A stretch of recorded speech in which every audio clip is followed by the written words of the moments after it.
যাক, ভীষণ বড় একটা ভুল হয়ে গেল। আমি ভাবছি যে আমাদের চ্যানেলটার নাম কিছু না কিছু ব্লগ না রেখে এখানে আমার রান্নার চ্যানেলের রেসিপি রাখলেই ভালো হতো। সো হ্যালো এভরিওয়ান, আমি পূজা।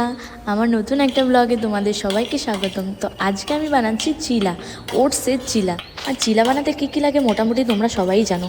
এখানে আমি ক্যাপসিকাম, টমেটো, গাজর, ধনেপাতা, কাঁচা লঙ্কা আর নিয়ে নিয়েছি একটু পনির। তো প্রথমে আমি এগুলোকে ভালো করে মিশিয়ে নিলাম, আর মিশিয়ে নিয়ে দেন অল্প তেলে ফ্রাই করলাম। ফ্রাই করা হয়ে গেলে এর উপর দিয়ে একটু পনির কুচিয়ে দিলাম।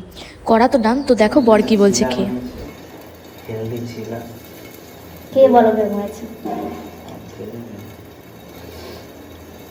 স্মেল তো ভালোই বেরোচ্ছে না? গরম আছে।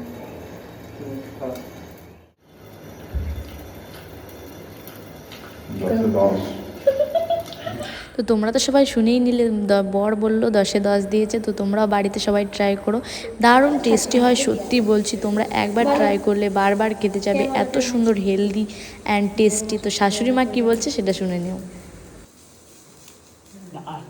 আজ তবে আসি, দেখা হবে কাল, বাই।